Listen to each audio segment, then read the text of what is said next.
Hello and welcome back to the Weekend Gardener. Plan for today on this rather wet and windy Sunday is I'm just going to harvest all the tomatoes that are ready. There's quite a few. I've got some cabbage and broccoli that are ready to come out, and then I'm going to start preparing the beds for overwinter. There's a few that are becoming empty now. We've had a delivery of compost, so I'm just going to spread some compost on the empty beds and cover them over for the winter. There you go, as you can see there, a lot of these tomatoes are ready. Some have started to split actually, so I should have taken them off before now. I've got some of the larger ones down there that are ready. A lot of the cherries are also ready. It's pretty much the same picture in the greenhouse. I'm also going to take a bunch of grapes home as well. So, I'm going to make a start in the Ponga tunnel, then I'll do the greenhouse, then I'll go up to the second plot and sort out the cabbages and the tomatoes that are ready up there. I've only picked a couple off the first plant and it's in one of the containers, and what this is here is called blossom end rot, which means that the base of the tomato starts to rot away. It can be caused by inconsistent watering or lack of calcium, but being as this plant has been in a pot with a wick in it, it definitely isn't inconsistent watering, so it's obviously a lack of calcium. What some people do is they just grate chalk into the top of the pot and let that work its way through as they're watering it. So it's a little bit late now for that, but I might just give it the once over or give it some seaweed feed to just replace anything that it might be missing.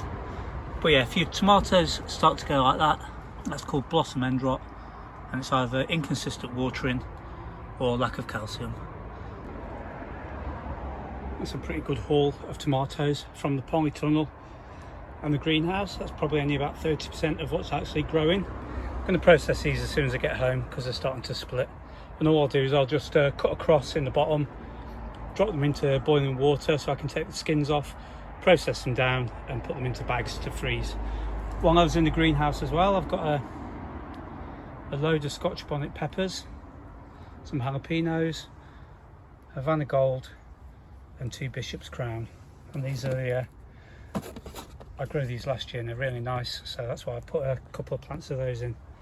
So I'm going to go up to the second greenhouse now and see what's ready in there, and I'm also going to make a start on taking out the brassicas.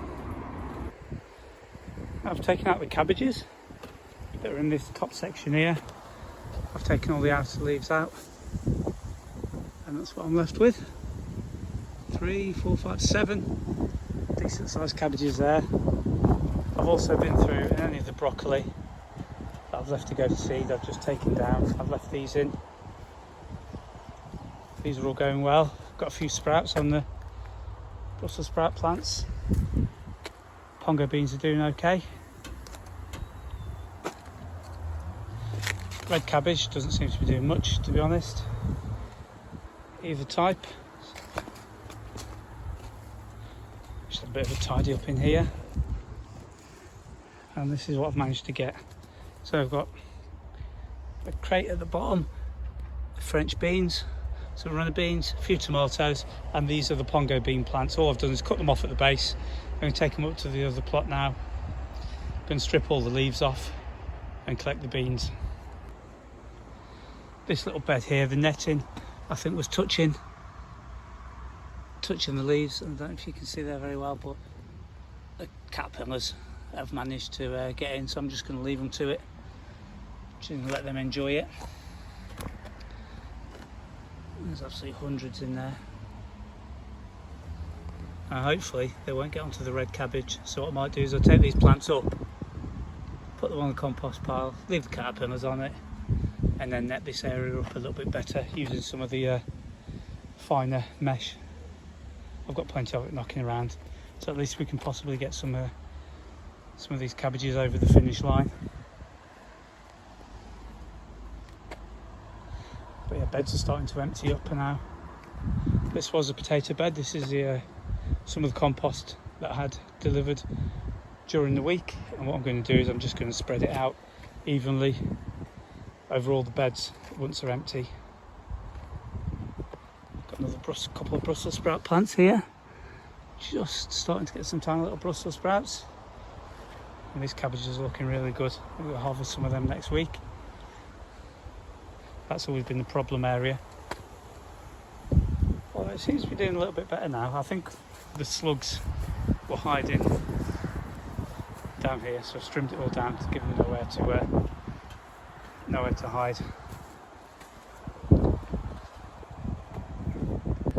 Right, let's get back down to the main plot and get everything tidied up, and let's see what we've ended up with for today's harvest. Let's have a look at today's harvest. These are Cobra French beans. Runner beans, the variety, I'm not 100% sure because I found the seeds in the shed 2 years ago, and I've grown these from the saved seed. They are Bellotto beans, some cabbages, tomatoes, more tomatoes, and a load of chilies and peppers. So that is the biggest harvest so far this year, and I'm more than happy with that. And there's plenty of stuff left in the ground. So it's been a very short video this week, just a little bit of harvesting. I'll be back down tomorrow to tidy up the brassica cage and get rid of all the rubbish, but you don't need to see that. So I will see you all next week. Thank you very much for watching, and goodbye.